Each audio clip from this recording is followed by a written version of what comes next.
Voilà, bonsoir à tous. Dans un instant, je vais laisser la parole à David Guyenne, le président de la CCI, qui va donc présenter le déroulement de cette soirée. Un petit mot quand même, puisqu'on est lié en visioconférence, comme vous le voyez, avec Olivier Soudry, qui sera l'intervenant principal depuis la métropole. Et à la fin de son intervention, il y aura un temps d'échange avec vous. Donc, il faudra vous poser des questions et Olivier Soudry pourra répondre pour essayer de faire en sorte qu'il y ait un peu aussi d'interactivité dans cette présentation. Donc, je laisse tout de suite la parole à David Guyenne. Merci, bonsoir à tous. Je suis vraiment très honoré de voir autant de monde dans notre nouvel auditorium. J'aimerais d'abord saluer les représentants de l'État, M. Godefroy, du gouvernement de la Nouvelle-Calédonie, M. Gigès, de la province sud, Mme Baguès, et M. Queno, du Congrès. Merci aussi à l'ensemble des partenaires sociaux, des partenaires économiques et évidemment à l'ensemble des chefs d'entreprise. Je tiens aussi à dire que nous sommes en lien avec CCI France et la Chambre de commerce et d'industrie de Wallis-et-Futuna, donc je leur envoie un salut amical. Nous sommes ce soir réunis en visioconférence avec M. Olivier Soudry, donc pour le cabinet DME, auteur d'une étude commandée et financée par l'Association des CCI d'Outre-mer. Cette étude porte sur l'évaluation de l'impact de la crise sanitaire du Covid sur les économies ultramarines. Alors l'intérêt, c'est que c'est la première étude qui va comparer avec la même méthodologie l'ensemble des territoires de l'outre-mer et avec un focus donc ce soir particulier sur la Nouvelle-Calédonie, puisque M. Soudry est un éminent spécialiste de notre territoire. L'étude envisage aussi différents scénarios pour ouvrir des perspectives, et des perspectives, nous en avons évidemment tous besoin. Pour absorber le choc du confinement et du blocage économique, un large panel d'aides financières a été déployé. Donc je rappelle que le Sérum, et peut-être que M. Soudry en parlera, avait évoqué une destruction de richesses de l'ordre de 37 milliards sur notre territoire. Au 2 juin, la plateforme des prêts garantis de l'État a enregistré 620 demandes, pour 542 validées. Le montant total des prêts atteint 7 milliards de francs, avec un taux de validation de 90%. Du côté du Fonds de solidarité, à la mi-mai, environ 4000 demandes pour des aides octroyées à hauteur de 600 millions de francs. Fonds de solidarité donc par l'État, très important, multiplié par 2 aujourd'hui. Effectivement, cette aide est très importante puisque le premier volet se termine d'ici 15 jours à peu près, et un deuxième volet plus conséquent avec d'autres conditions d'éligibilité va s'ouvrir. Les aides de la province sud aussi ont été particulièrement appréciées, utiles et sollicitées. Donc on en est à peu près à 5000 entreprises, 5000 demandes, 70% traitées au 13 mai pour un montant environ de... Et là aussi, ça a doublé, 1,3 milliard. Donc, félicitations. Et c'est vraiment important, parce que M. Soudry, certainement, va nous le dire, c'est vraiment important, ces aides, parce qu'elles nous ont permis de rattraper un petit peu cette destruction de richesse, mais évidemment, ce ne sera pas suffisant. Alors, qu'en est-il du monde d'après? On entend souvent parler du monde d'après.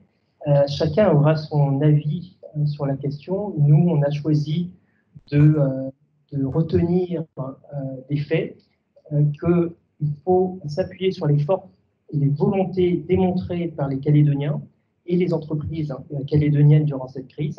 L'esprit pionnier, l'esprit entrepreneurial des Calédoniens est toujours vivace.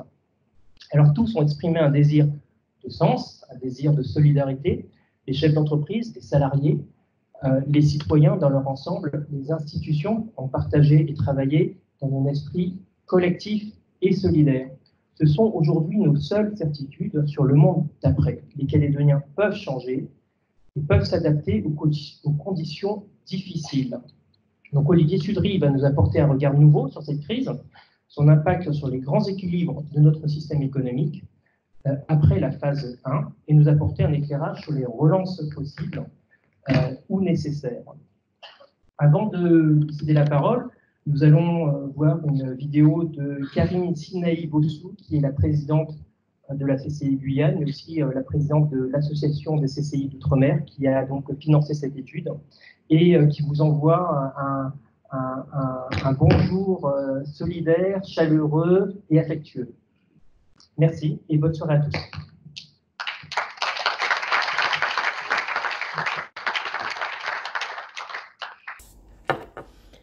Monsieur le Président, cher David Guyenne, Mesdames et Messieurs les élus, Mesdames et Messieurs, je regrette de ne pouvoir être parmi vous aujourd'hui, le décalage horaire entre nos deux territoires ne le permettant pas.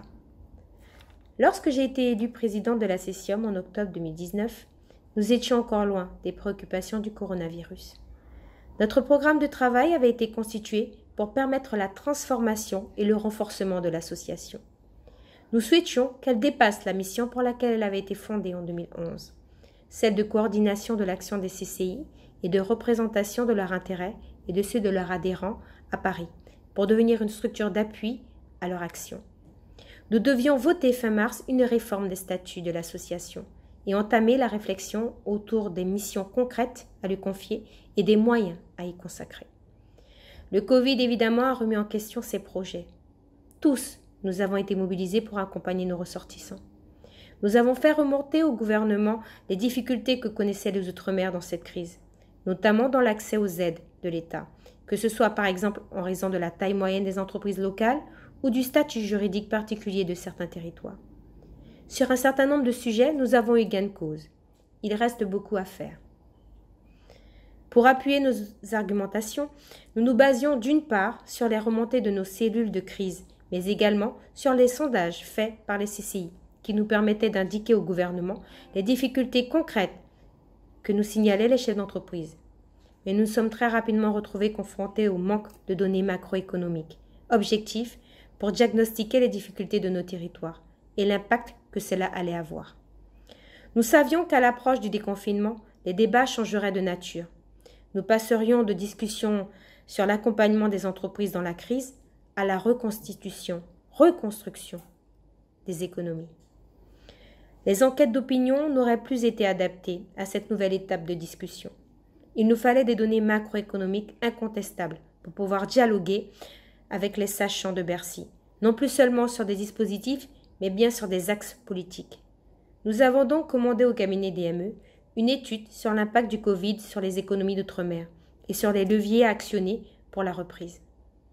Et conformément à l'objet de l'association, cette étude couvre l'ensemble des outre-mer français, à l'exception de Saint-Pierre et Miquelon, qui a préféré ne pas y être associé, en raison de la difficulté à trouver des statistiques concernant ce territoire. Le premier volet de cette étude, qui concerne le diagnostic, nous l'avons transmis le jeudi 14 mai aux parlementaires et au gouvernement. Il est notamment venu appuyer les auditions de l'Axiom à l'Assemblée nationale et au Sénat. L'étude finale, complétée des propositions concrètes, a été transmise il y a quelques jours aux parlementaires, au gouvernement et à la presse. Le retour est excellent. Non seulement nous avons reçu des félicitations et remerciements des politiques pour ce travail, mais la presse, y compris nationale, a largement relayé ce diagnostic et ces propositions, permettant d'inscrire les Outre-mer dans les débats sur la reprise dont ils avaient été un peu oubliés, du moins sur le volet entreprise. Cette étude nous a permis de rencontrer la focale sur le soutien au secteur privé dans les prochaines semaines. Des contacts ont déjà été noués avec le gouvernement et nous avons l'intention qu'il s'intensifie. Nous devons continuer à nous mobiliser pour que cette attention que nous avons réussi à attirer ne reparte pas sur d'autres sujets. C'est cette mobilisation collective qui nous permettra de peser dans les arbitrages budgétaires des prochaines lois de finances qui seront déjà en cours. Bonne conférence, à bientôt. Voilà pour cette introduction. On va maintenant passer la parole à Olivier Sudry qui est avec nous depuis la métropole. Je vous salue, bonsoir. Bonsoir. On va rentrer dans le détail avec vous un petit mot peut-être à l'attention des personnes qui sont avec nous, qui ne vous connaissent pas forcément toutes. Vous êtes un ancien élève de l'école normale supérieure, vous êtes docteur S sciences économiques et économiste principal, comme le rappelait David Guyenne, du cabinet MDE. Vous êtes maître de conférence à l'Université Paris-Saclay. Vous êtes aussi chercheur au CEMOTEF. Alors là, les sigles sont toujours compliqués. Le CEMOTEF, c'est le Centre d'études sur la mondialisation, les conflits, les territoires et les vulnérabilités. Et puis, vous connaissez très bien les économies ultramarines sur lesquelles vous travaillez depuis 30 ans environ. Vous intervenez régulièrement, notamment sur l'économie calédonienne, sur sollicitation des institutions nationales et aussi calédoniennes. Donc, je vous laisse maintenant la parole. Je crois que vous avez un aperçu aussi de la salle qui est devant vous et qui va vous écouter avec beaucoup d'attention. Écoutez, je vous remercie et je voulais en tout premier lieu vous remercier aussi beaucoup de votre invitation. Je vais essayer d'être rapide pour laisser le plus grand temps au débat, mais je voulais partager avec vous en fait quelques résultats d'une évaluation qui nous a été confiée tout dernièrement par l'association des CCI des Outre-mer. Et cette évaluation, elle cherchait à mesurer l'impact de la crise sanitaire sur nos économies ultramarines. Alors, je vais parler principalement ce soir de la Nouvelle-Calédonie, vous vous en doutez bien, mais on fera quelques petites comparaisons aussi avec les autres géographies. On peut peut-être passer sur le premier slide. Oui, encore un autre peut-être, qui va nous permettre de présenter voilà, l'autre encore. Voilà, j'essaie de scinder mon propos en deux temps. Dans un premier temps, je vais vous proposer, en fait, nous avons beaucoup d'incertitudes, je vais vous proposer d'explorer quelques trajectoires de croissance. Les lettres qui apparaissent ici semblent assez obscures. On va essayer d'imaginer en fait quelles pourraient être je dirais, nos perspectives économiques qui peuvent s'inscrire soit en forme de U, de V, de W ou de S. Alors tout ceci est très obscur pour l'instant, je vais m'expliquer.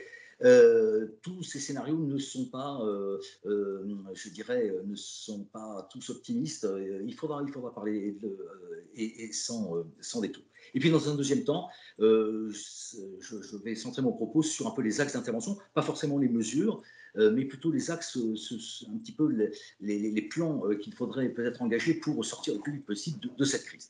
Alors, sans plus tarder, on peut, avec la diapositive suivante, essayer de regarder une première sortie de crise qui est très optimiste, un scénario.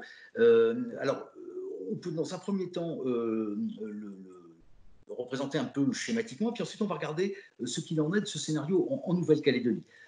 Sur ce schéma, j'espère qu'il est lisible. En fait, on porte sur l'axe vertical, vous voyez, la valeur ajoutée que les entreprises et les administrations réalisent tous les mois. Hein, donc, c'est la valeur ajoutée mensuelle, c'est la richesse finalement qui est créée. Et puis, on va mettre le temps, donc en termes de mois, sur l'axe horizontal. On va commencer l'histoire au tout début de l'année, c'est-à-dire vraiment avant le confinement. Il y a eu 2 voire 3 mois, puisque le mois de mars a pu être travaillé quand même, je dirais, normalement. Et donc, vous voyez, c'est la richesse qui a été créée. C'est la première barre horizontale bleue avant le confinement. Et puis, patatras, je ne vais pas réécrire l'histoire ou vous la refaire, hein, on la connaît tous. Le confinement fait qu'on a un choc qui donc conduit à une baisse de valeur ajoutée très très sensible, on va revenir sur les chiffres dans un instant. Et puis durant toute la période de confinement, l'activité est très réduite. Et pourquoi c'est un scénario optimiste, ce que je présente là, c'est qu'on suppose ici eh bien, en fait, que dès le 21 avril, puisque nous avons connu que 4 semaines de confinement en Nouvelle-Calédonie, dès le 21 avril, c'est business as usual, tout va bien et on repart. Pourquoi ce scénario? C'est simplement pour mesurer l'ampleur, je dirais, de la crise liée au confinement. Et cette ampleur, elle figure, vous voyez, à droite de l'écran cette fois-ci. On a perdu, par rapport à une période d'activité comparable, mais sans crise sanitaire, on a perdu sur cette période 32%, c'est-à-dire en fait une trentaine de milliards de francs, hein, bien évidemment. C'est absolument considérable. Et on peut calculer à travers nos modèles, avec toutes les précautions d'usage bien sûr qu'il faut avoir, qu'il y a à peu près 2000 emplois concernés par ce choc négatif, donc une perte de trentaine de milliards de création de richesse. Ça représente 4% de l'emploi marchand. Alors je dis tout de suite attention, hein, des emplois qui sont concernés, pas forcément supprimés, et heureusement on le verra par la suite. Et ce chiffre-là ne recouvre pas non plus le chômage partiel. Alors, ce choc, il est quand même d'une violence absolument inouïe. Et on va le voir maintenant quand on rapporte ça, non pas mois par mois, mais sur l'année. C'est ce qui est présenté au niveau de la diapositive suivante. Ce scénario est optimiste, mais regardez sur 2020, il va nous introduire ou nous induire un recul du PIB de plus de 3%. 3,4% si on suit les résultats du modèle. Et notre projection, finalement, elle est assez proche, même si nos méthodes sont différentes, elle est assez proche de celle qui a été réalisée par le CEROM, hein, qui donc, regroupe l'ISEE, l'Institut d'émission et l'AFD, ici en Nouvelle-Calédonie, qui projette, elle, un recul du PIB sur la période donc, de confinement de l'ordre de 3,6%. Notre modèle nous dit autre chose. Il nous dit que ce recul il est bien plus fort pour les entreprises. En fait, la richesse, elle est créée par les entreprises en premier lieu, mais aussi par les administrations. Les administrations n'ont pas été touchées, a priori, par la période de confinement. Elles ont continué même à distribuer les salaires, et donc, en fait, leur création de valeur, comptablement, est restée la même. Par contre, les entreprises, elles ont en fait eu un recul de richesse beaucoup plus important que les 3,4. On est plutôt aux alentours des 4. Et le graphique qui est au centre de l'écran nous montre que la crise va arriver en Calédonie, elle va arriver chez nous, malheureusement, à un moment qui n'est pas vraiment favorable. On enregistrait déjà, je ne vais pas commenter cette espèce de dodane, hein, ou ces montagnes russes qui représentent l'évolution de la richesse réelle, alors ça veut dire hors inflation, depuis 2010 jusqu'à une projection 2020. Mais vous voyez, pourquoi la crise arrive à un moment défavorable? C'est qu'on était dans une zone où la croissance était déjà très très faible. Donc, on peut imaginer des entreprises avec des situations financières beaucoup moins favorables que quand on galope à 4 ou 5% comme au début des années 2010. Et c'est là que la crise va nous prendre. Elle nous prend et elle nous fait chuter en dessous de zéro. Vous voyez la barre du zéro qui est un petit peu en rouge et on passe à moins 3,4.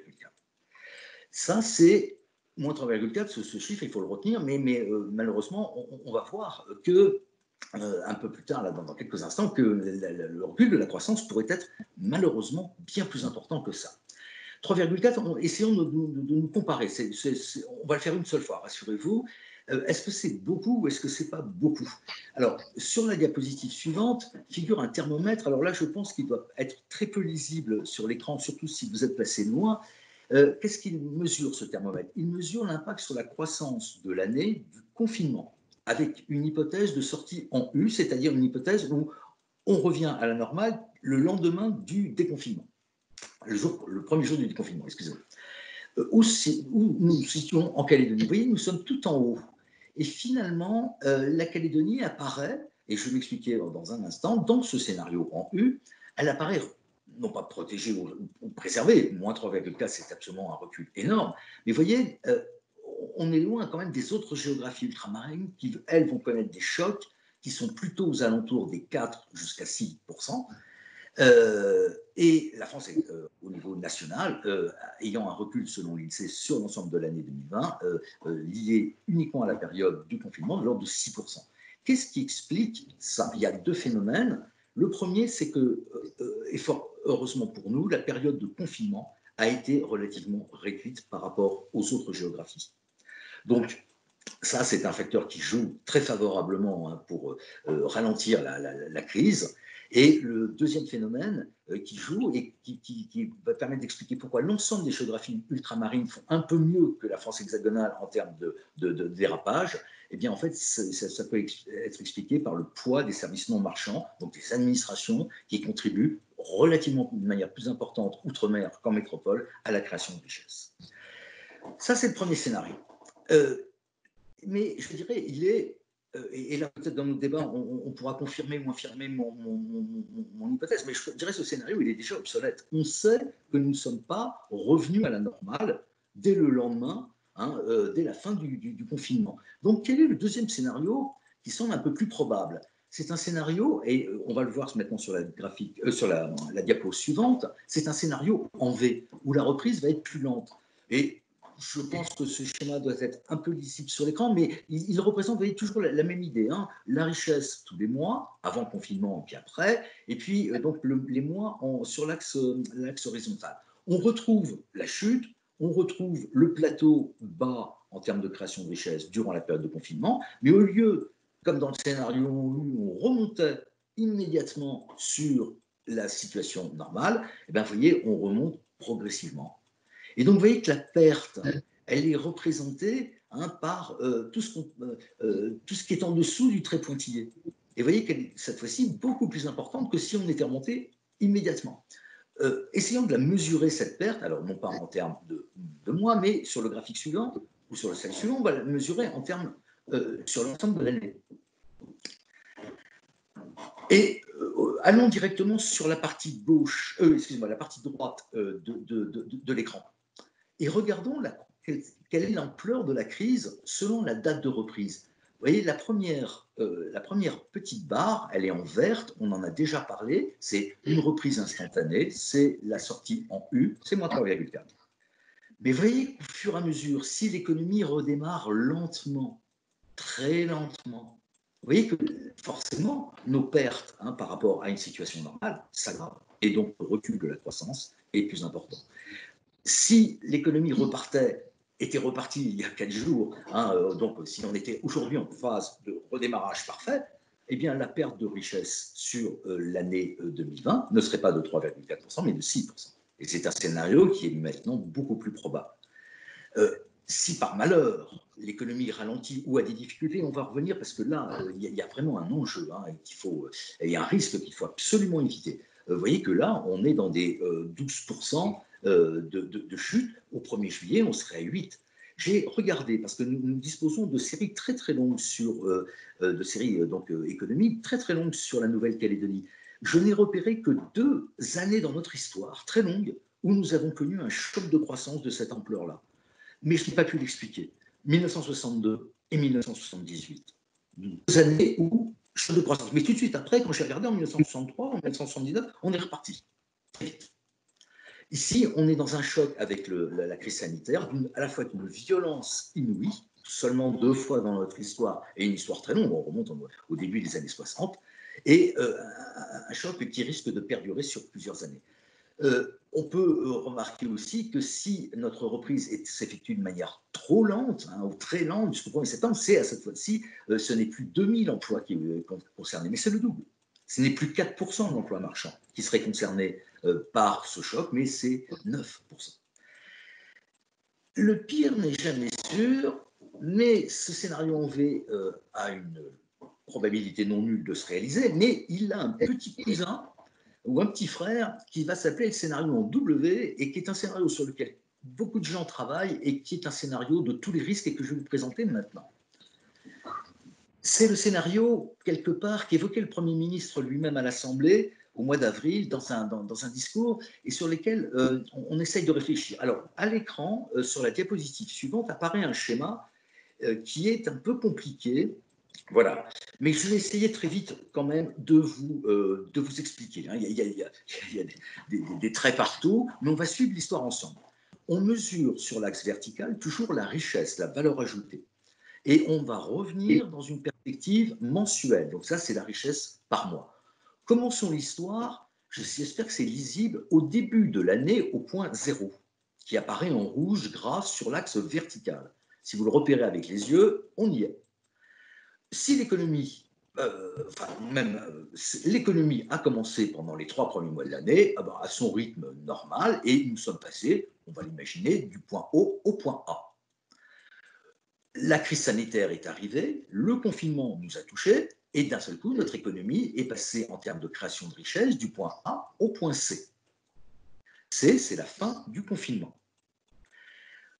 Si, à partir de C, on amorce un scénario en V avant de devenir W, que va-t-il se passer? On a une reprise, vous voyez, de C à D, mais la reprise est trop lente. Les entreprises n'ont pas suffisamment de chiffre d'affaires. Elles reprennent leur activité, mais quelque part, et surtout si un certain nombre de mesures qui étaient susceptibles de les aider viennent à être réduites, eh bien, elle n'arrive pas à, je dirais, à se remettre sur les rails. Le meilleur exemple que l'on peut prendre, qui est un exemple microéconomique ou mésoéconomique, c'est les cafés-restaurants. On les réouvre, c'est le cas en métropole depuis quelques jours, mais vous avez beaucoup de restaurateurs ou de cafés qui disent, mais cette réouverture, dans les conditions, parce qu'on nous oblige à avoir des distances de sécurité, on nous oblige à être souvent à l'extérieur alors qu'on n'a pas de terrasse, on a le personnel, on est obligé donc nous devons faire face à nos charges, mais on n'a pas suffisamment de chiffre d'affaires. Et donc, vous voyez qu'à ce moment-là, le risque, au-delà de cet exemple des cafés-restaurants, le risque est grand qu'un certain nombre d'entreprises n'ayant pas suffisamment d'activité et n'étant pas suffisamment soutenues, eh bien, à ce moment-là, dépose le bilan. C'est le risque de défaillance. Et vous voyez qu'au lieu de continuer de C à D vers le point B là-haut, eh bien, en fait, on chute. Et donc, en fait, le scénario en W, qui est le scénario de tous les dangers, il cumule d'abord un choc de demande lié au confinement. Ça, les clients ne sont plus au rendez-vous parce qu'ils ne viennent plus, ils ne peuvent plus faire leurs courses. Et puis un choc d'offres, les entreprises ne peuvent plus répondre et sont obligées. Et vous voyez qu'arrivé au point E, et même si on repart, on arrivera en fin d'année au point F, mais jamais en B. Jamais en B. Et donc, vous voyez que la perte, elle est mesurée, si on suit sur le graphique, elle est mesurée, alors cette fois-ci, par un énorme polygone qui fait A, C, D, E, F, B. Voilà tout ce qu'on a perdu de richesse. C'est un scénario alors, que nous n'avons pas quantifié, mais ce scénario, il n'a pas tellement, je dirais, d'autres vertus que de dire il faut donner la priorité et de manière très rapide aux entreprises, et on va revenir dessus dans un instant sur les axes d'action. Donnons et mettons tous les moyens à notre disposition pour éviter les défaillances. Parce que derrière les défaillances, c'est la perte d'emploi. Derrière les défaillances, c'est aussi moins de concurrence. Et ça, nous avons besoin de la concurrence pour avoir donc une économie saine et dynamique. Et bien évidemment aussi, ce sont des drames entrepreneuriaux que nous ne voulons pas voir. Donc vraiment, il faut éviter l'écroulement, l'effondrement et mettre tout le paquet en faveur des entreprises. J'y reviens dans un instant. Enfin, le dernier scénario, et on va le voir sur le graphique suivant, et celui-là, on l'a quantifié. Voilà, c'est un scénario en S. Alors, là, on voit bien que la courbe rouge forme à peu près un S. Il faudrait tourner la tête, le pencher de côté. Et vous voyez que là, c'est un scénario qui est séduisant, ambitieux. C'est le scénario, en fait, qu'on aimerait bien voir se réaliser. Qu'est-ce qu'il dit, ce scénario? On mesure toujours la richesse, PIB, réel, c'est-à-dire hors inflation. Durant, vous voyez, donc on va suivre, en premier lieu, la courbe, la droite qui est toute plate, voilà, qui est donc ici, qui est donc le produit intérieur brut de notre richesse si on n'avait pas du tout de croissance. Que va-t-il se passer? Là, nous sommes maintenant sur des années, en 2020, vous voyez, nous allons perdre de la richesse, moins 3, moins 6, en fonction de la date de reprise économique. Ce qu'il faut faire après, et là, nous sommes dans les perspectives maintenant à moyen terme. Ce qu'il faut faire après, c'est rebondir. C'est-à-dire, c'est revenir avec la courbe orange au point où elle croise la courbe bleue, la droite bleue. Cette première phase, on pourrait l'appeler la phase de résilience. On s'est pris un choc dans la tête d'une violence inouïe. Eh bien, il faut revenir sur le niveau qui aurait dû être le nôtre. Il n'y avait pas eu de croissance économique, mais la croissance est faible en Nouvelle-Calédonie actuellement, et cette droite bleue reflète à peu près nos perspectives. Mais il ne faut pas s'arrêter là quand on y réfléchit bien. C'est pour ça que ce scénario il est séduisant. C'est que les pertes, il faut les combler. Et donc, passer la phase de résilience, il va falloir aller au-delà. Il va falloir engranger plus de richesses de façon à ce que la superficie, qui est mesurée ici par la courbe en cloche au-dessus de l'axe bleu, c'est repéré ici par la zone B. Vous voyez, la richesse supplémentaire, elle vient combler ce que nous avons perdu dans la zone A. Et là, on pourrait dire, par exemple, ici dans notre schéma en 2023, nous avons totalement tourné la page de l'épisode Covid. On s'est pris un choc, nous sommes remontés à la surface, on a coulé, nous sommes remontés au-dessus de l'eau, OK. Et puis en plus, après, nous avons bondi, hein, nous avons projeté notre économie plus en avant pour récupérer toutes les pertes qui ont été accumulées durant la phase 1. Sur la diapositive suivante, nous allons regarder maintenant quels seraient les rythmes de croissance idéaux, hein, pour parvenir à tout ça. Et c'est là où on s'aperçoit en fait que malheureusement, ce scénario OS est assez peu crédible. Beaucoup de chiffres sur beaucoup de barres. Regardons d'abord le premier à l'extrême gauche du graphique. Notre croissance tendancielle, ce que nous pourrions faire, c'est du 2% par an actuellement sur la période 2020-2025. C'est une croissance qui est modérée. Nous avons connu beaucoup mieux. Mais on pourra peut-être y revenir dans les questions-réponses. Actuellement, nos modèles nous disent, bon, 2% de croissance, c'est à peu près ce qu'on peut faire normalement. Maintenant, si on voulait, après le choc que nous avons connu, si on voulait revenir très rapidement, c'est-à-dire en fait, dès 2021, on a réglé, on est revenu, hein, c'est la phase de résilience, on est revenu, on a revenu au niveau du PIB normal de 2021, et 2022, on a comblé les pertes.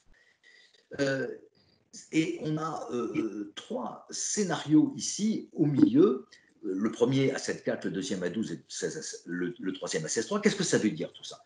Ça veut dire en fait que si le choc en 2020, excusez-moi, le choc de cette année était faible, c'est-à-dire en fait avec une reprise instantanée, il faudrait faire pendant 2021 et 2022, sur 2 ans, il faudrait faire 7% de croissance pour oublier l'épisode Covid. Si notre reprise ne s'effectue qu'au 1er juillet, c'est le scénario médian. Là, il y a une petite erreur sur la légende, c'est pas grave. Si notre économie ne repartait qu'au 1er juillet, il faudrait faire 12% de croissance entre 2021 et 2022 pour oublier l'épisode Covid. Et 16 si on ne redémarrait qu'au mois de septembre. Inutile de dire qu'aucun économiste, aucun gouvernement, aucune institution n'est en mesure de promouvoir ou de réaliser des scénarios de croissance. C'est-à-dire, au-delà de tous ces chiffres que nous allons oublier les uns et les autres dans 2 minutes, la première image, c'est que nous ne pourrons pas revenir rapidement, dès 2022, à la situation d'avant, en purgeant complètement l'épisode. D'où un deuxième scénario, avec des phases de résilience plus longues jusqu'en 2023, puis ensuite avec une reprise plus lente sur 2024-2025. Donc vous voyez, on est déjà dans 5 ans. Et si on regarde les rythmes de croissance qu'il nous faudrait atteindre pour pouvoir parvenir à cet exercice, on voit que c'est ambitieux. Ces rythmes sont élevés. Restons sur le scénario médian, sur la barre orange. Il faudrait faire du 5,5 à 6,5, du 6% de croissance par an. Excuse-moi. 6%, c'est très compliqué. Ce n'est pas impossible, mais c'est très compliqué. Et je conclus, pour ne pas rester et trop abuser de mon temps, je conclus sur ce premier temps, et c'est en rouge en bas. Nous allons mettre des années, mais je ne suis pas le seul à le dire, et ma conclusion n'est pas spécifique à l'outre-mer et pas spécifique à la Nouvelle-Calédonie. Cette crise va nous marquer pendant plusieurs années, comme elle a marqué, comme celle des années 30 nous a marqué sur une dizaine d'années, et comme celle de la crise de 2008, la crise financière nous a marqué aussi pendant pas tout à fait une dizaine d'années, mais presque. Voilà ce qu'on pouvait dire rapidement sur les trajectoires, cette fois-ci jusqu'en 2025.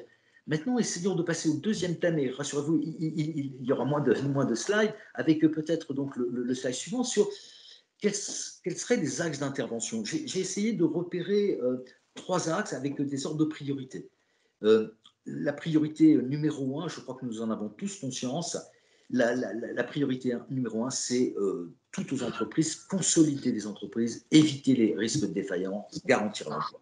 Ça, c'est, me semble-t-il, la priorité rouge. Il faudra employer les moyens nécessaires sans barguigner. C'est pas le moment. Faisons en sorte de préserver notre tissu entrepreneurial.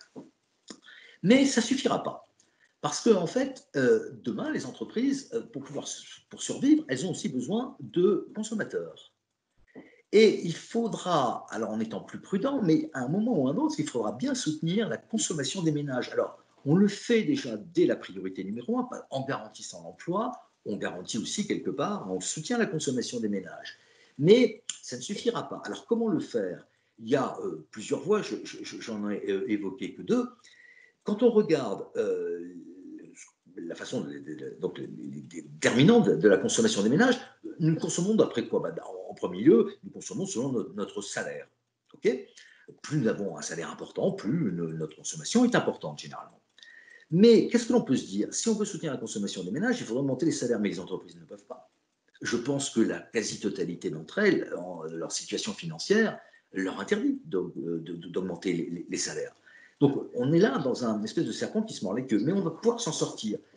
Parce que nous consommons certes d'après nos salaires, mais entre notre salaire et notre consommation, il y a des impôts et des prélèvements obligatoires d'une manière générale.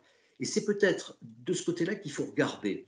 Si besoin était, et donc là, il faut agir avec parcimonie et de manière fine, si besoin était, il faudrait peut-être provisoirement, mais on verra ça dans un instant, baisser certains prélèvements fiscaux, qu'ils soient directs, c'est-à-dire un impôt sur les revenus, ou indirect, et puis ou des prélèvements sociaux de type cotisation sociale et CCS. Il y a une autre façon aussi de soutenir la consommation des ménages. Durant la période de confinement, en fait, on l'a vu partout, et je n'ai pas les statistiques sur la Nouvelle-Calédonie, mais je pense que la situation en Calédonie doit être absolument identique à celle de la métropole. Les ménages ont épargné. Et c'est en premier lieu plein de bon sens. C'est une épargne forcée. Nous n'avons pas pu aller faire nos courses parce que certains magasins étaient fermés. Et bien en fait, nos revenus sont restés sur notre compte courant. Il faudrait faire sortir cette épargne. Il faudrait faire sortir pour qu'elle soit affectée cette fois-ci maintenant à la consommation. Alors c'est assez compliqué cette réduction de l'épargne. Pourquoi? Parce qu'en bon père de famille, l'épargne, c'est aussi de la précaution. Et on se dit, mais finalement, demain, on ne sait pas trop ce qui va arriver, il faut peut-être être prudent. Et donc, en fait, épargnons aujourd'hui pour demain si ça va mal. Donc, c'est une voie, mais c'est une voie qui n'est pas facile. Et puis, troisième priorité, il va falloir soutenir aussi l'investissement. Peut-être à moyen terme, mais parce que concrètement, le temps qu'on décide d'un investissement, le temps où il va se réaliser, il y a plusieurs mois qui vont se passer. Il faut soutenir l'investissement public et privé dans les deux cas. Et je le vois plutôt l'investissement comme un accélérateur de croissance à moyen terme. Aujourd'hui, il me semble que les entreprises n'ont pas tellement besoin d'investir. C'est peut-être pas vraiment, pour la majorité d'entre elles, leur préoccupation du quotidien. Aujourd'hui, on essaye de sauver sa peau. J'emploie des mots simples, mais je pense que pour bon nombre de chefs d'entreprise, c'est bien de ça dont il s'agit. Et quand on a des liquidités, même avec un effet de levier, on ne va pas aller acheter des machines. Donc, ne pas oublier l'investissement, certes, et surtout l'investissement public, des collectivités locales qui assurent, qui maintient bien l'activité, mais c'est plutôt un accélérateur. C'est très facile finalement de lister, comme je viens de le faire, 1, 2, 3, il faut consolider les entreprises, il faut soutenir la demande des ménages, mais pour ça, il faut des sous. Il faut des sous. Et notre contrainte financière, elle est forte, voire très très forte. Elle s'exerçait, et nous l'avons vécu l'an passé, elle s'exerçait en fait déjà avant la crise. Nous étions déjà en situation délicate d'un point de vue financier avant la crise. Et nous avons par ailleurs des règles, et nous le savons, des règles qui ne nous permettent pas, comme au niveau national par exemple, des déficits, notamment sur la section de fonctionnement. Donc c'est un peu la quadrature du cercle. Il faut absolument, je dirais, l'État a fait jouer la solidarité. Il faut vraiment aussi recevoir des financements extérieurs de façon à desserrer cette contrainte financière. Et puis, il faut après essayer de regarder, essayer de concevoir, mais je sais que le gouvernement est à la tâche sur ce sujet, et les collectivités aussi, je pense aux provinces, il faut un plan de reprise cohérent. Cohérent, qu'est-ce que ça veut dire en fait? Ça veut dire en fait qu'il faut agencer les mesures, et il faut surtout essayer de les évaluer avant, de façon à prendre en priorité les mesures qui ont un coût minimum pour un effet de levier maximum. Nous travaillons sous contrainte financière, les sous sont rares, il faut les mettre de manière les plus efficaces. Et puis, le président Nguyen disait le monde d'après, et je vais conclure sur cette dernière diapositive. Cette crise, elle nous conduit peut-être aussi à réfléchir, pas forcément agir demain matin, c'est pas la priorité. La priorité, c'est sauver les meubles aujourd'hui à très court terme. Mais ne pas nous empêcher non plus de réfléchir à plus long terme. Je vais pas revenir sur le graphique qu'on a vu presque au début, vous vous souvenez, où la courbe de notre croissance, en fait, elle s'aplatissait, hein, tout doucement, mais de manière un peu certaine. Pourquoi? Parce que notre modèle historique s'essouffle. J'ai eu l'occasion de le dire à plusieurs reprises, et ici même d'ailleurs à la CCI de Nouméa, mais d'ailleurs dans d'autres cercles aussi. Et ce constat n'est pas propre à la Nouvelle-Calédonie, il est partagé par l'ensemble ou presque des géographies ultramarines. Notre modèle historique, en Calédonie, il a été tiré par deux turboréacteurs, hein, poussé par deux turboréacteurs. Les transferts publics qui se sont considérablement accrus dans le cadre de la mise en œuvre de l'accord de Nouméa, et les grands chantiers. Vous les connaissez tous, et beaucoup mieux que moi, je ne reviens pas là-dessus, mais ça a été les deux boosters de notre croissance qui nous a permis, hein, dans les années 2010, hein, de faire de 5% de croissance. Ces moteurs, ils sont à l'arrêt. Ils sont à l'arrêt. Les transferts publics ne baissent pas, mais ne croissent plus non plus. Et les grands chantiers sont derrière nous. Et d'ailleurs, malheureusement, nos moyens financiers aujourd'hui, en ce qui concerne les grands chantiers publics, ne nous permettent plus de les mettre en œuvre. Et donc, en fait, si nos deux boosters, nos deux turboréacteurs, transferts publics et grands chantiers, sont à l'arrêt, notre croissance va plafonner. Il faut réfléchir à un modèle du futur. Un modèle du futur, il faut changer les réacteurs et avoir une croissance plus endogène. Alors, ça ne se fera pas du jour au lendemain.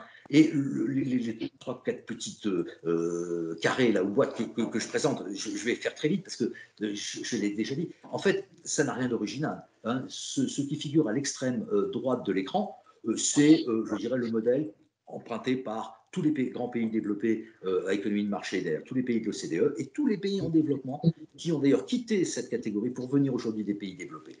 En fait, l'idée, c'est d'asseoir la croissance future, la croissance à long terme sur des gains de productivité. Si on fait des gains de productivité, nous diminuerons nos coûts. Si les coûts baissent, les prix peuvent baisser. On pourra revenir sur cette liaison, mais normalement, les prix et les coûts sont les deux faces d'une même pièce de monnaie. Et si nos prix baissent, notre compétitivité va augmenter. Et c'est là où notre part de marché, hein, nos entreprises vont trouver des parts de marché locales plus importantes puisqu'elles seront plus compétitives. Hein. Et on a là un cercle vertueux, productivité, compétitivité, je pourrais rajouter, mais je n'ai pas voulu noircir plus ce graphique, concurrence. Hein, qui est l'aiguillon, et passez-moi l'expression, la concurrence, c'est le coup de pied qu'on reçoit tous les matins aux fesses, hein, pour être bon, pour faire de la compétitivité et de ne pas être cher. Lutter contre la vie chère, c'est un impératif. C'est aussi ça permet d'augmenter le pouvoir d'achat des ménages dont les entreprises ont besoin. Ce sont nos clients. D'accord ? Voilà, il faut y réfléchir. Ce n'est pas dans les semaines qui viennent. Dans les semaines qui viennent, la tâche, c'est éteindre l'incendie, refaire partir la machine, éviter la casse. Mais il faut l'avoir en tête parce que demain, la croissance doit repartir. Et je conclurai sur la dernière diapositive en vous remerciant énormément de votre attention, et je suis bien évidemment à votre écoute pour répondre dans toute la mesure de mes compétences à toutes vos questions. Merci beaucoup.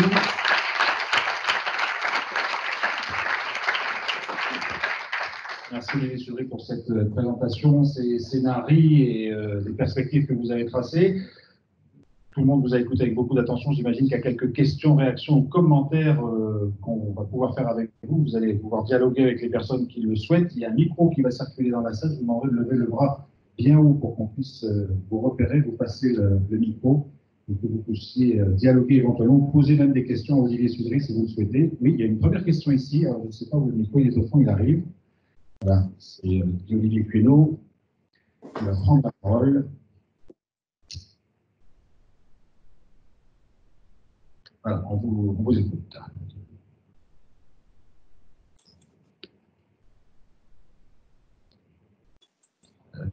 Allumez le micro. Il faut le monter, ça prend 20 secondes, même pas 10 secondes. Allô ? Ça marche. Bonsoir, monsieur Chaudry.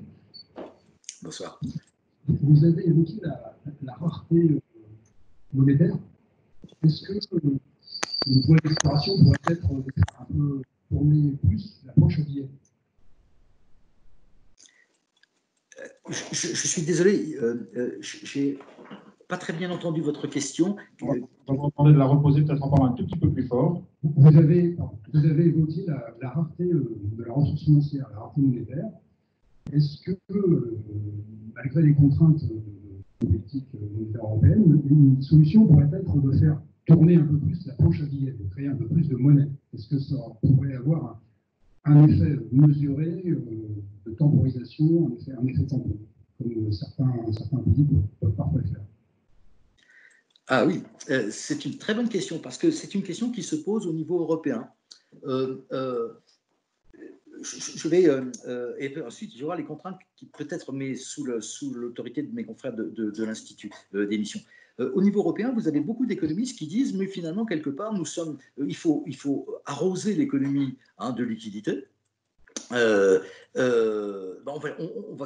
vais prendre une image simple, même si elle n'est pas tout à fait juste, mais on va imprimer des billets et puis on va distribuer de façon à consolider l'économie. Dans la pratique, ça veut dire en fait que les États injectent de la liquidité en économie, mais comme ils ne l'ont pas, en fait, ils émettent donc ils empruntent, et la Banque centrale rachète les bons du Trésor voilà. Donc, vous avez tout à fait raison. C'est le financement par la planche à billets. Alors, vous avez vu que les Allemands sont assez réticents par rapport à cette politique, et la Cour constitutionnelle allemande de Karlsruhe a d'ailleurs mis le haut là à cette. Voilà. Mais c'est pas du tout idiot, comme ça permet de dire voilà, bon, ça coûte rien, ça coûte rien. Pour la Nouvelle-Calédonie, nous ne partageons pas l'euro, et en fait, c'est un institut d'émission qui agit en Nouvelle-Calédonie. C'est à l'Institut d'émission de gérer la création monétaire, mais sous une forme un peu, j'imagine, de caisse, c'est-à-dire que la quantité de francs pacifiques en circulation trouve une contrepartie notamment en termes de liquidité en euros. Je ne sais pas honnêtement, et je crois pas, mais je ne crois pas que les statuts de l'Institut d'émission l'autorisent finalement à faire fonctionner la planche à billets en Nouvelle-Calédonie. Mais je pense que c'est une question, je suis peut-être certainement pas le mieux placé pour y répondre, mais je crois que ça ne lui est pas possible.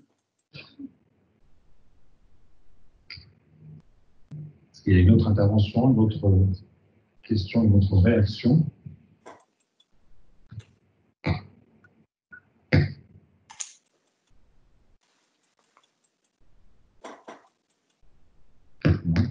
UW, oui, une question là-bas, monsieur. Je vais passer le micro tout de suite.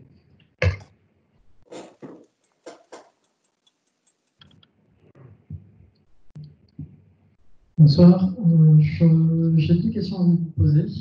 La première, vous parliez donc de la relance de la consommation avec la réduction des prélèvements fiscaux et sociaux. Est-ce que vous ne pensez pas qu'il y a un gros risque que ces réductions aient pour but uniquement de combler le gap qui s'est créé pendant la période de confinement et qui ne permet pas forcément de relancer la consommation?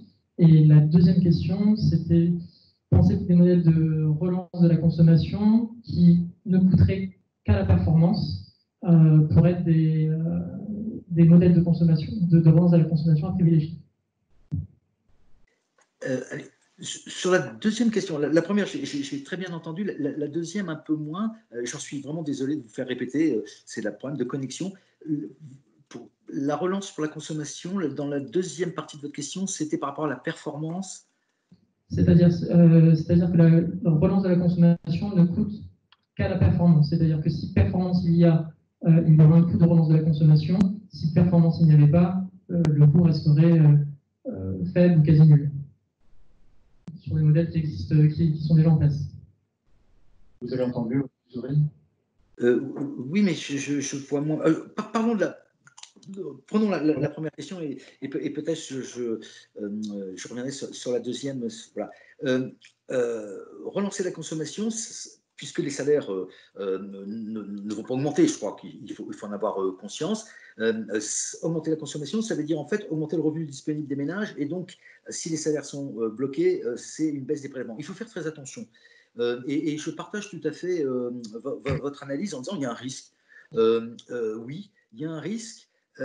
quand les prélèvements obligatoires, prenons un cas très simple, pour favoriser la consommation des ménages, je diminue la fiscalité indirecte, hein, la TGC. Voilà. On n'est pas vraiment dans cette perspective-là, mais peu importe. Acceptons l'hypothèse. Le risque, c'est qu'effectivement, puisque les produits sont moins chers, et bien en fait, on n'augmente pas les volumes. On n'augmente pas les volumes. Ça s'est déjà vu, effectivement, et dans ces cas-là, il n'y a pas de relance. Je suis d'accord. Ce n'est pas parce que les prix des produits auront baissé, hein, que les ménages vont en consommer plus. Normalement, théoriquement, oui, mais en période de sortie de choc comme nous venons de le vivre, toutes nos habitudes, tous nos modèles, toutes nos régressions économétriques en prennent aussi un coup, hein, il faut être honnête. Vous avez raison, c'est un risque. Et c'est la raison pour laquelle, dans mon petit exposé tout à l'heure, je disais il faut bien évaluer tout ça avant de se lancer, parce que ça coûte.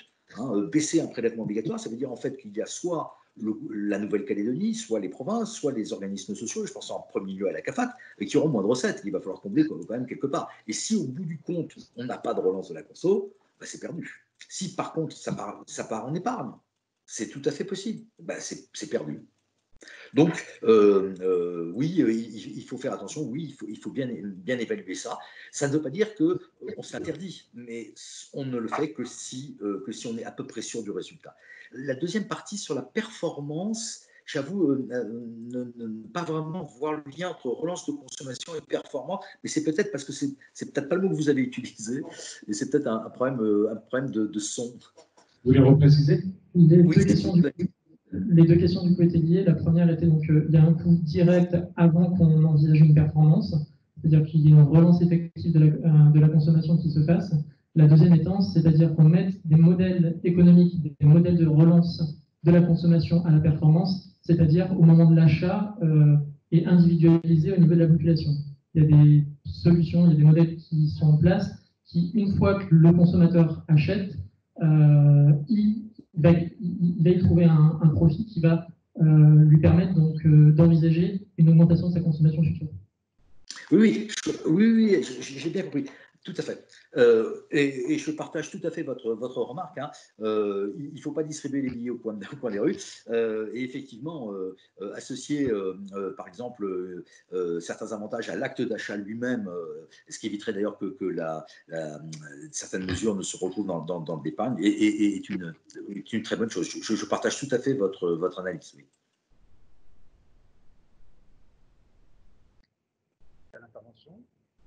Une nouvelle intervention, une nouvelle question. Oui, monsieur qui lève la main là-bas. On vous amène le micro tout de suite.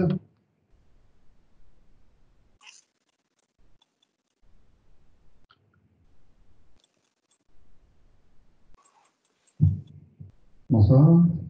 Vous nous avez expliqué dans les différents schémas que nous sommes dans un cadre constant, normalement en V ou en W. Je disais, à cadre constant, nous aurons une reprise en V ou en W. La question est donc, augmentons le cadre. Nous avons différentes possibilités, l'économie bleue, l'économie verte, la démographie, puisqu'en Nouvelle-Calédonie, nous avons une grande île et relativement peu de population comparée aux autochtones, par exemple. Donc la question, est-ce qu'on pourra mettre en place des golden visas ou des visas sanitaires qui nous permettraient d'augmenter la population, donc la consommation, et donc de faire fonctionner les entreprises locales? Oui, alors merci beaucoup pour cette question. Je vais commencer par la démographie. Vous avez tout à fait raison. Notre caillou est étroit. C'est le produit d'une histoire, hein, une histoire très longue. Alors, augmenter la démographie et faire, je dirais, s'ouvrir aux migrations internationales, pourquoi pas. Je sais que économiquement, ça peut être une solution. Je sais aussi que politiquement, elle est délicate à mettre en œuvre. Mais c'est vrai qu'on peut voir, par exemple, d'outre-mer, La Réunion, qui est le plus grand des départements d'outre-mer, par sa population, a une résilience, un souffle souffle plus important que des petits territoires comme les îles du nord de la Guadeloupe. Oui, peut-être, mais même sans aller jusque-là, pour aller tout à fait dans votre sens et essayer de réfléchir sur ces problèmes démographiques. Notre marché, il est étroit, mais il est encore plus étroit qu'on ne le pense. Pourquoi? Parce que ce qui importe, en fait, finalement, c'est bien sûr le nombre de têtes, mais surtout, c'est le portefeuille et le nombre de billets qu'il y a dans le portefeuille. Je m'explique. Notre demande solvable est beaucoup plus étroite que notre demande potentielle. Qu'est-ce que ça veut dire tout ça? Ça veut dire en fait qu'on n'a pas beaucoup de têtes et les têtes qui, je dirais, disposent d'un revenu important, elles sont encore moins nombreuses. Faire venir peut-être du reste du monde, de la population, c'est peut-être un scénario qu'il faut envisager, mais déjà, je ne voudrais pas que mes propos paraissent choquants, mais je dirais qu'en premier lieu, il faudrait peut-être élargir le marché intérieur que nous avons, et il y a quand même un sujet qui est sur la table depuis plusieurs années, c'est le problème des inégalités de revenus. Il faudra un moment ou un autre, et dans le schéma que j'évoquais en conclusion, il faudra revenir là-dessus. Ces inégalités, elles peuvent être tout à fait justifiées. La théorie économique le dit, on peut avoir des inégalités entre les agents si les inégalités reflètent des écarts de productivité. Si je suis plus productif que mon voisin, normalement, je dois gagner plus que mon voisin. Et ça, c'est incontestable. Mais force est quand même de reconnaître que toutes les inégalités ne s'expliquent pas par des différences de productivité. Et cette question, il faudra y réfléchir. On sait bien que les uns et les autres, que la fiscalité est un moyen de corriger certaines disparités, mais vous voyez que c'est peut-être un chantier à ouvrir, une croissance, parce que on l'avait montré il y a quelques années de ça dans le cadre du schéma ANC 2025. J'avais eu la chance de travailler avec Laurent Châtenay à cette époque sur ce sujet-là, et Laurent avait montré très très justement que les pays les plus inégalitaires étaient aussi les moins performants économiquement, moins performants socialement, moins performants démocratiquement. Il faudra s'attaquer à ce problème-là, tout en douceur. Il ne faut pas renverser la table, je n'y crois pas un seul instant, mais ça nous pénalise. Et puis, pour ne pas rester trop longtemps sur ce sujet-là, économie bleue, économie verte, oui, vous avez tout à fait raison. La croissance future, elle sera très certainement, elle sera décarbonée ou moins carbonée que celle d'aujourd'hui. Elle va mettre en valeur nos avantages comparatifs, notamment en matière d'économie bleue et de biodiversité. Mais j'ai tendance à dire, il faudra que tout ceci ce bleu et vert soit là au rendez-vous. Tout à fait d'accord. Mais le vrai problème, en fait, il n'est pas le problème de la niche, il n'est pas le problème du secteur, il n'est pas le problème de la spécialisation. Nous n'arriverons quasiment à rien si en amont nous ne sommes pas plus compétitifs. Nous avons une biodiversité absolument fabuleuse. L'exploitation de cette biodiversité pose problème. Et ce n'est pas un problème d'avantage naturel, puisque nous avons la biodiversité. Elle nous est donnée naturellement. C'est un problème de compétitivité. Je vais juste faire un autre exemple. Nous avons du nickel, et un très bon nickel. Nous rencontrons des difficultés dans l'exploitation, indépendamment des problèmes techniques de certaines solutions que nous connaissons bien sur l'usine du Sud, mais nous rencontrons des problèmes de productivité, de compétitivité. C'est un vrai sujet, quand aujourd'hui il est sur la table. Je ne voudrais pas, je dirais, mettre les pieds dans le plat, mais quand vous avez des opérateurs qui disent, bon, bah oui, la terre est là, le minerai est là, il est de bonne qualité, eh bien on va l'extraire, mais on va le faire traiter à l'autre bout du monde. On dit, bah non, la création de valeur, elle doit se faire sur place. Oui, mais soyons plus productifs, soyons plus compétitifs. Et à ce moment-là, l'économie bleue, l'économie verte, l'or vert aussi, du nickel, tout ceci va devenir beaucoup plus intéressant à exploiter. Oui, une question juste devant, je vais passer le micro directement. Bonsoir. Vous évoquez la recherche de sources de productivité pour améliorer la relance et la prospérité économique long terme. À la CCI, on pense que la simplification administrative et le numérique et le digital est un levier, est une source de productivité importante. au regard de l'organisation de la Nouvelle-Calédonie que vous connaissez bien, est-ce qu'il y a des modèles qui nous permettent d'identifier ou d'évaluer ce que pourrait faire gagner cette simplification administrative ou le numérique dans la productivité d'un territoire? Et ensuite, au regard du tissu économique local, quelle autre source de productivité vous identifiez au-delà de la technologie, de la simplification et de la productivité individuelle de questions? Oui, alors, au risque de vous décevoir, souvent, étant macroéconomiste, on a souvent le plus grand mal à, je dirais, à mesurer, c'est la première partie de votre question, de mesurer en fait l'impact d'une mesure ou d'un phénomène sur la productivité. Vous avez évoqué le digital. C'est très très compliqué de dire bah voilà l'amélioration de la diffusion du numérique explique 1 point, 2 points, 5 points dans le taux de croissance de la productivité de telle et telle année. C'est très difficile, mais on le voit bien quand même.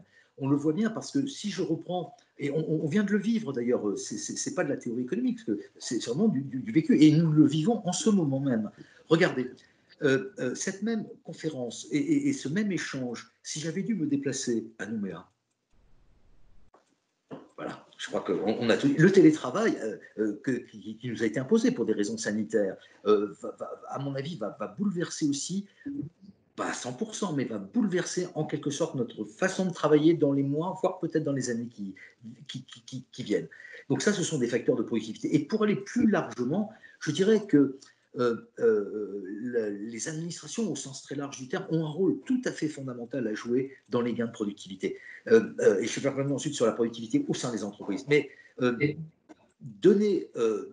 avez évoqué la simplification administrative. Il faut bien évidemment se lancer sur ce chantier. Les gains de productivité sont absolument considérables là-dessus. Mais j'irai plus loin. Regardez, la productivité, c'est des choses très simples. Ça passe par évitons les heures perdues. Combien d'heures passons-nous perdus dans les embouteillages pour devant du COS ou venant d'un peu plus loin pour rejoindre le centre de Nouméa tous les matins? Vous voyez que là, c'est des transports en commun, en site propre, qui fonctionnent correctement, avec des cadencements intelligents, à des coûts très faibles, ou les plus faibles possibles. Eh bien, en fait, ce sont des investissements de la collectivité, mais qui font faire des gains de productivité énormes, énormes. Donc, des gains de productivité, alors, grâce aux infrastructures publiques, la productivité, et là, le rôle des administrations est absolument aussi central, et des administrations au sens large, nationales et calédoniennes. Les gains de productivité, en fait, on les a aussi quand les hommes ont un capital humain plus important. Le capital humain, c'est quoi? C'est ce que nous allons acquérir à l'école. Augmenter la formation, la qualité de cette formation, la durée éventuellement. Faire en sorte que nos jeunes, quand ils sortent du système éducatif, ils ne tiennent pas les murs, quoi. Ils ne sortent pas et puis en disant j'ai pas d'emploi, je ne sais rien faire, je sais à peine lire, à peine écrire. Et nous en voyons, le SMA fait un travail formidable à cet égard de remédiation. Moi, je suis ambassadeur du SMA, mais il n'empêche que je n'ai qu'une envie, c'est que cette institution disparaisse. Ça voudrait dire qu'on n'en a plus besoin. Et malheureusement, ce n'est pas le cas. La productivité, ça se fait aussi dans les entreprises. Et ça suppose un dialogue avec les partenaires sociaux. Il faut qu'on ait un choc, qu'on se rende bien compte que c'est grâce à ça que nous ferons de la croissance économique. Et qu'on s'organise. Alors ça passe par l'organisation, une meilleure organisation du travail, ça passe par des hommes qui ont un plus grand savoir-faire professionnel, ça passe par des machines aussi plus performantes. Et donc ça suppose qu'il y ait une partie des gains de productivité qui retournent dans la poche des entreprises pour qu'elles financent les investissements. C'est compliqué de faire de la productivité. Ça ennuie tout le monde. Aucun d'entre nous, mais moi le premier, je l'avoue, on n'a pas envie d'être performant. Si on n'est pas performant, on n'aura pas de croissance. Et si on n'a pas de croissance, on est face à d'énormes problèmes. Comment allons-nous financer notre protection sociale? Comment allons-nous financer nos biens collectifs si nous n'avons pas de croissance économique? Et comment allons-nous payer aussi l'ardoise du Covid? C'est un impératif. On n'a pas le choix. Et la productivité, c'est difficile. C'est vrai que ça change le moteur de la croissance. Nous sommes entre nous, mais c'était quand même plus confortable quand, effectivement, quand Paris, je dirais, nous apportait un peu plus chaque année de ressources. C'est peut-être derrière nous cette période-là. Et maintenant, il faut. J'ai au bureau, je ne peux pas vous la montrer parce que je ne vais pas déplacer ma caméra, mais j'ai une vieille affiche qui date du lendemain de la guerre où on voit un ouvrier qui dit retroussons nos bras, retroussons nos manches, ça ira mieux demain. C'est ça la productivité. C'est ça. Il faut plus, dans une même heure de travail, être plus performant, produire plus et diminuer les coûts. Nos coûts sont trop élevés encore. Une autre intervention, Olivier Sudry. Merci, bonsoir. Bonsoir, Monsieur Sudry. Vous m'entendez? Oui, je vous entends très bien. D'accord, très bien. Il me semble qu'il y a 3 éléments qui sont... Alors évidemment, je pense que quand l'étude a été lancée, c'était sans doute juste après le déconfinement, ou en tout cas, il n'y a pas forcément le recul de ce qui se passe aujourd'hui. Il y a 3 éléments qui me semblent importants dans la question de la forme de la reprise, de savoir si elle sera en U, en V, en W ou en S. Le premier, c'est l'impact des aides qui ont été apportées. Je pense par exemple, c'est pour l'exemple à celle de la province sud, qui ont été financées en investissement et donc en emprunt pur. C'est-à-dire que c'est de l'argent qu'on a injecté dans les entreprises et donc dans l'emploi, qui vient d'emprunt et donc qui est finalement injecté directement dans l'économie. Première chose. Donc il me semble que ça a un impact et est-ce que vous l'avez mesuré? Deuxième impact qui me semble important en Nouvelle-Calédonie en particulier, c'est le fait que les Calédoniens aujourd'hui sont empêchés de sortir, donc sont bloqués en Nouvelle-Calédonie. Nous, on commence à mesurer en province sud sur le tourisme domestique, où on a finalement, sur la brousse, un taux de remplissage qui parfois est plus important que ce qu'il était avant, malgré finalement le blocage des vols. C'est-à-dire que la consommation du coup des Calédoniens se fait en interne, ils ne sortent plus consommer dans la zone en Australie, en Nouvelle-Zélande. Est-ce que vous avez mesuré cet impact-là? Et troisième impact, qui me paraît important aussi, c'est les vertus de la crise, en particulier sur le plan administratif, qui vont engager les collectivités à simplifier le millefeuille administratif. Alors, vous en avez parlé en réponse à la question précédente un petit peu, mais il me semble que de toute façon, la crise aujourd'hui nous oblige à trouver des solutions aux pertes financières importantes des collectivités, aux pertes de recettes fiscales, et donc à simplifier le millefeuille administratif dans lequel nous sommes. Est-ce que tout ça, ça fait partie des facteurs, d'une part, que vous avez mesurés, et d'autre part, qui auront un impact sur la forme de la courbe pour la Nouvelle-Calédonie?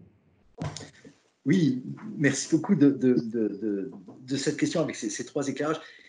Alors, la mesure partiellement, mais surtout, sur l'impact des aides, je crois que vous avez tout à fait raison de souligner, c'est ça qui va faire la différence, et c'est fondamental, c'est ça qui va faire la différence entre, je dirais, le V et le W. Idéalement, il faudrait sortir en U. Je vous rappelle, le U, c'est voilà, tout de suite après, dès le lendemain du confinement, tac, on revient. Le V est plus probable. Et les aides, celles de la province sud, celles au niveau du gouvernement et celles, donc les transferts aussi financiers venant de l'État, je dirais tous ces éléments-là ont joué, mais je ne peux malheureusement pas le mesurer dans le cadre de l'étude qui traitait de l'ensemble des DOM, mais il faudrait vraiment peut-être le faire plus tard. Mais bien évidemment que ça a joué, et ça a joué favorablement. Et je dirais, ces emprunts que vous avez réalisés au niveau de la province et réinjectés, c'est exactement ce qu'il faut faire. Dans la limite ensuite des capacités financières bien sûr de la province, mais tout ça va dans le bon sens, c'est-à-dire tout ça va dans le sens évitons le scénario du W qui est mortifère. Et donc vous avez agi d'une manière très, très astucieuse sur le sujet.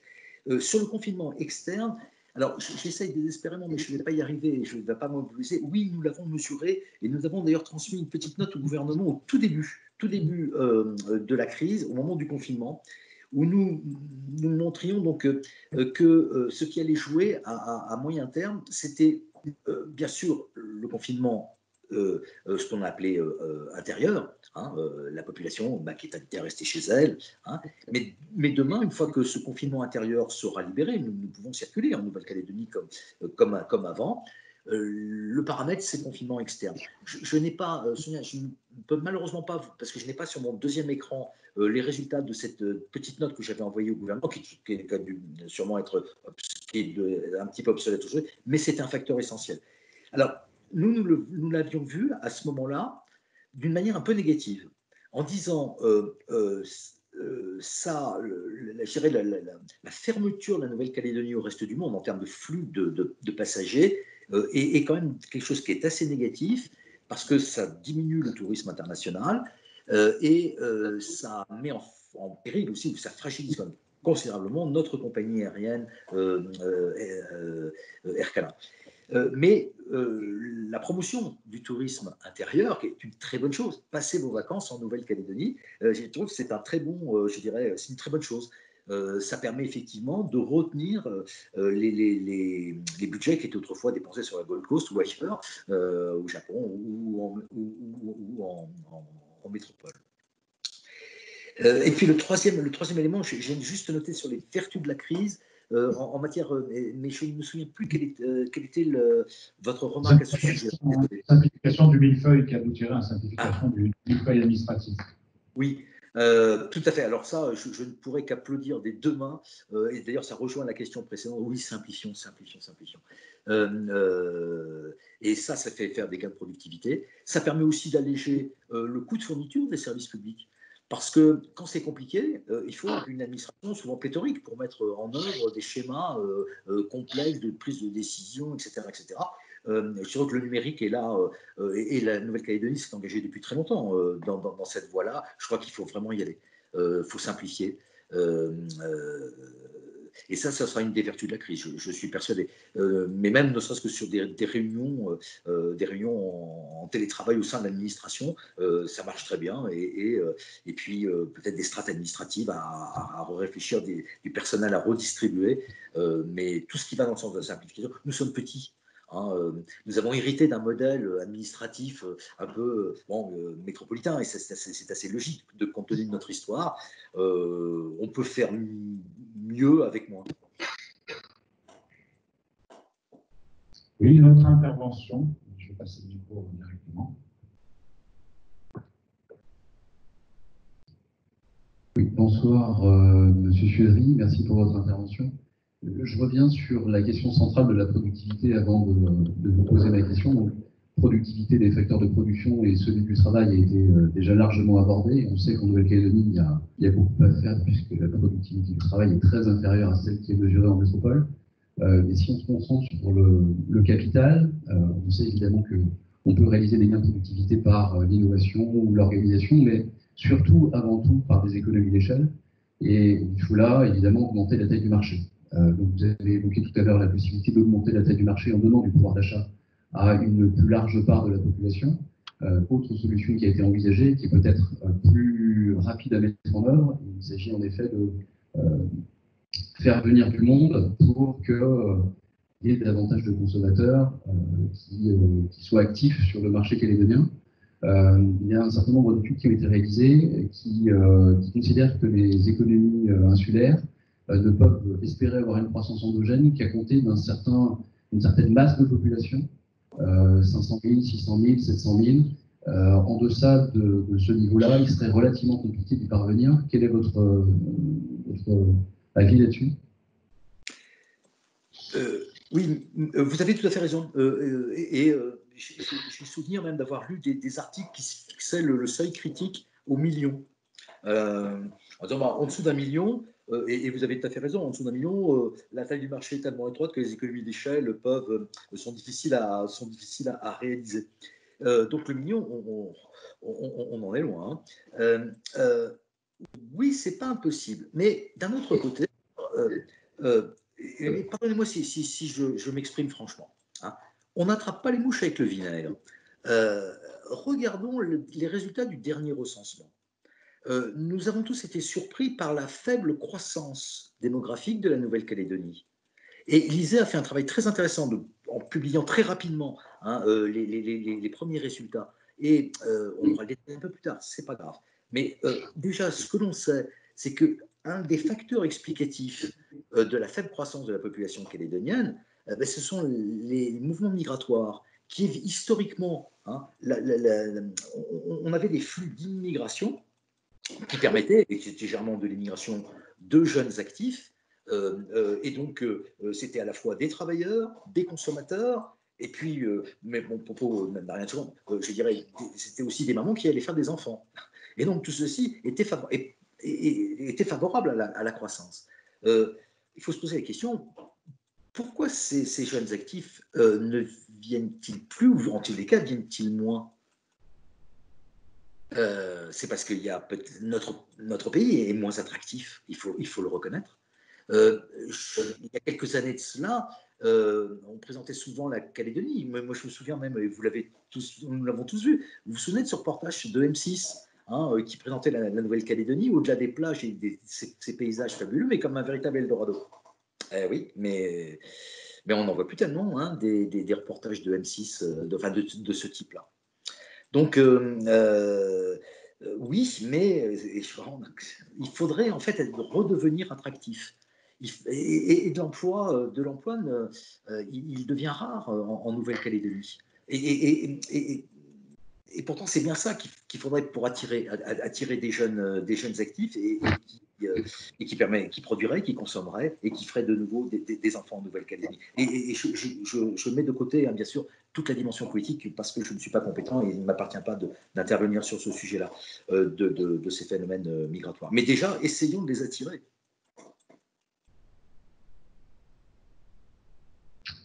Il y a encore peut-être le temps de prendre une ou deux interventions. La soirée. Des personnes qui veulent poser des questions. Monsieur qui est juste derrière au fond. Tout au fond, tout au fond. Bonsoir, merci pour votre présentation très intéressante. J'ai une question que je n'arrive pas à me résoudre, alors je profite de l'occasion pour vous la poser. Alors, dans les années 90, lorsque les Indiens et les Chinois ont attaqué le marché acier américain, le mot exact, c'est ils ont été disruptés, les entreprises dans le domaine de l'acier américain, et l'administration américaine a injecté 200 milliards de dollars. Et en fait, ça n'a pas pu sauver le secteur. En fait, ce même scénario se reproduit avec le nickel calédonien. Je voulais savoir quel est votre avis sur ce sujet.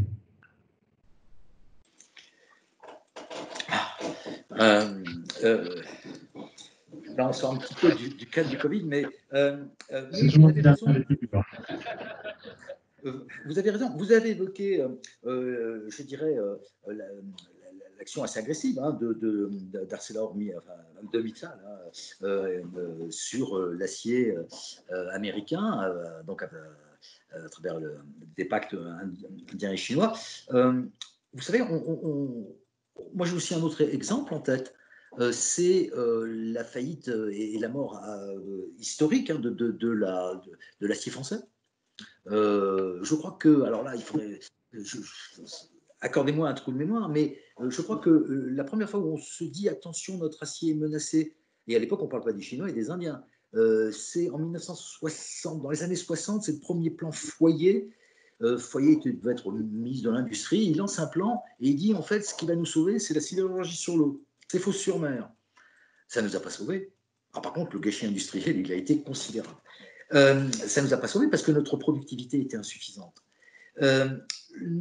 Pour revenir à notre nickel, nous avons un atout avec cette filière qui est incontestable et qui n'est pas simplement lié aux avantages naturels. Notre caillou regorge de nickel et de cobalt, mais ce n'est pas parce qu'on en a dans le sous-sol qu'on l'exploite. Regardez, pendant de très nombreuses années, les États-Unis savaient pertinemment qu'ils avaient des quantités colossales de pétrole, et pourtant ils ne l'exploitaient pas, ils étaient importateurs nets. Pourquoi comment rendre, je dirais, notre nickel attractif? Je l'évoquais, il faut peut-être des plans, et la SLN a un plan de productivité, et je dirais, elle est bien là-dessus, et que peut-être que le futur preneur d'usine du Sud aura aussi ça en tête. Il faut faire ces gains de productivité pour sauver le nickel. Alors bien évidemment, si les cours mondiaux sont hauts, tant mieux, ça nous allège la contrainte de productivité. Mais quand on a un point mort aussi élevé, la probabilité d'engranger des pertes est quand même assez forte. Donc ce qu'il faut, c'est absolument descendre le point mort. Il faut conserver, à mon sens, dans cette filière, il faut conserver l'industrie. C'est elle qui, on l'a dit, redit, nous le savons tous, c'est la métallurgie qui est créatrice de valeur plus que la mine. Les deux sont liés, bien évidemment, mais c'est quand même la métallurgie. La métallurgie, pour pouvoir fonctionner, pour pouvoir avoir notre base industrielle, il faut qu'elle soit productive. Il faut, je dirais, ça me semble être impératif. Il faudra peut-être injecter encore, effectivement, il faut faire des gains de productivité et ça coûte. Mais moi, je suis assez confiant. Je suis assez confiant à partir du moment où on a cette idée de maintenir l'appareil industriel, la productivité le permettra, je pense.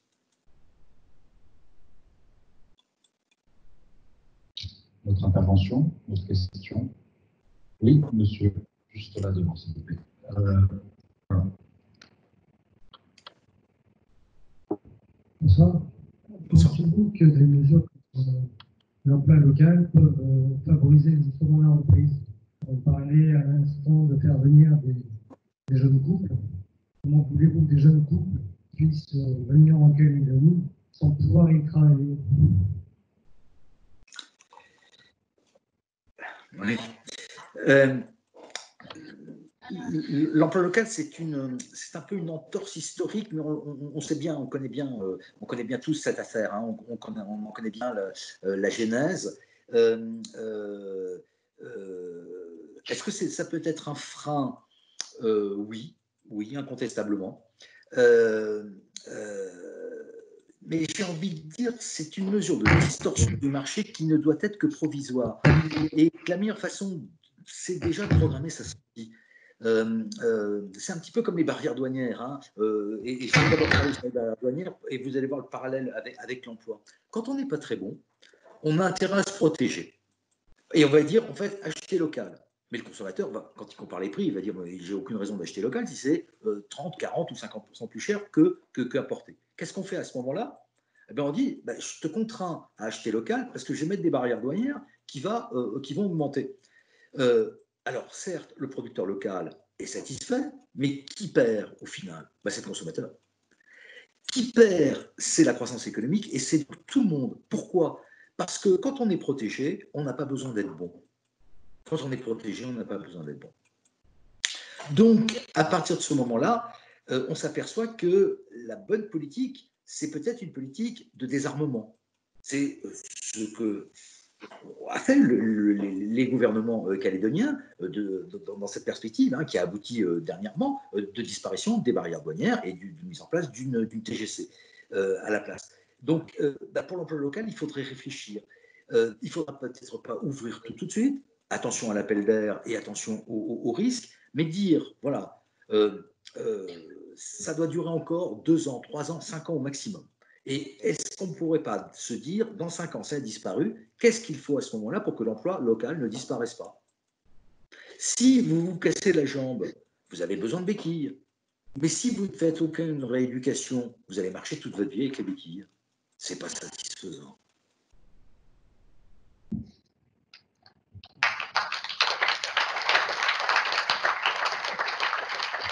Il y a le temps encore peut-être pour une dernière intervention avant que David Guyenne ne conclue la soirée. Oui, une intervention ici devant. Je vais vous passer le micro directement.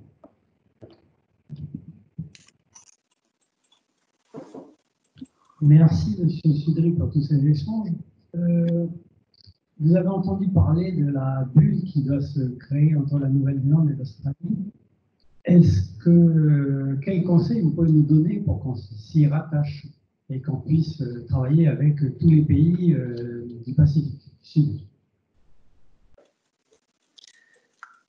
Je pense que c'est une véritable opportunité. Le chef de l'État, d'ailleurs, s'est exprimé à plusieurs reprises sur l'importance qu'il accordait dans sa vision géopolitique et géostratégique à la zone Indo-Pacifique. Et ce rapprochement Australie-Nouvelle-Zélande est très intéressant. Je pense que, alors là je sors de mon rôle d'économiste, pour avoir un petit peu travaillé aux affaires étrangères pendant quelques années, je pense que nous avons une chance et une opportunité absolument fabuleuse d'avoir je dirais un grand partenaire, deux grands partenaires, mais un notamment l'Australie dans la zone, avec une proximité géographique quand même qui est assez remarquable. Il faut s'accrocher. Il faut s'accrocher à ça, et je pense que là, nous avons les outils diplomatiques, les outils techniques, et puis nous avons aussi des outils calédoniens pour nous permettant d'être présents dans la zone. Il faut vraiment se raccrocher à ça. Alors je sais qu'une fois que j'ai dit ça, je n'ai pas dit grand-chose, mais je pense que c'est une très bonne perspective. Une fois que j'ai dit ça, je n'ai pas dit grand-chose, parce qu'en fait, il y a aussi après un des problèmes on en discute souvent avec des collègues qui semblent à chaque fois insurmontables, mais c'est parce que je ne suis pas compétent. Je sais aussi que nos normes, on parlait de simplification administrative, nos normes sont aussi des fois en conflit. Nous ne pouvons pas vendre sur le marché australien ou néo-zélandais, ou plutôt souvent dans l'autre sens, Australie et Nouvelle-Zélande ont du mal à écouler leurs produits parce que les normes sont différentes. Il faudrait faire preuve d'intelligence. Je crois que la norme, elle doit protéger, bien évidemment, elle doit s'assurer, notamment elle doit garantir le consommateur et la sécurité d'une manière générale, mais peut-être aussi l'adapter. Et nous avons cette chance en Nouvelle-Calédonie d'avoir, je dirais, une capacité aussi à innover et à inventer que les départements d'outre-mer, malheureusement, ne peuvent pas avoir, parce que c'est les mêmes problèmes qui se posent à La Réunion dans son bassin océan Indien, excusez-moi, et puis dans l'arc antillais. Donc, accrochons-nous et puis essayons de regarder comment faire. Et surtout, essayons de bien voir comment gagner. Il faut que ces échanges ils soient gagnants pour les deux parties. Que ça ne soit pas, passez-moi l'expression, un paquebot contre un caramel. Laisser faire, laisser passer, oui, mais en étant très vigilant sur l'apport que ces échanges. La théorie économique enseigne que de toute façon, l'ouverture et les échanges internationaux sont un facteur de croissance et un facteur d'amélioration du bien-être de tous. Ça, c'est la théorie. Voilà. La pratique, c'est de dire, attention, il faut vraiment s'en assurer. Et donc, il faut être vigilant. Il faut que les accords soient tout à fait réciproques, à mon sens. Au départ, c'est vraiment une question politique institutionnelle, et après, ça devient des questions très pratiques de normes et de gagnant-gagnant.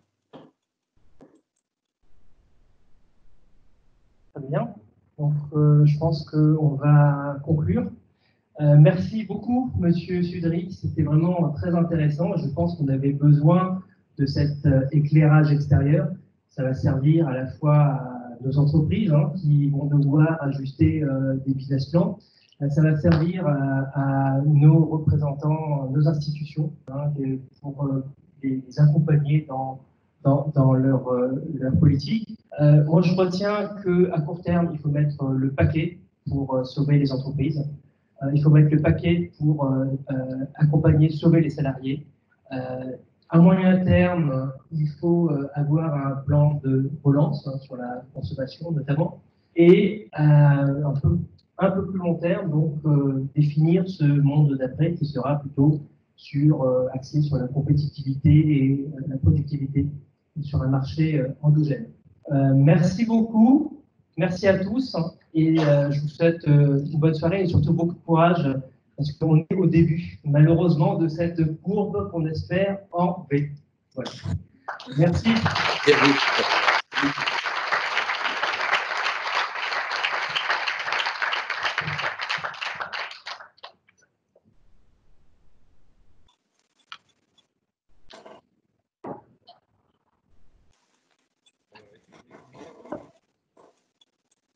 Merci beaucoup, bonne journée. Merci, bonne soirée à vous et merci encore de votre invitation.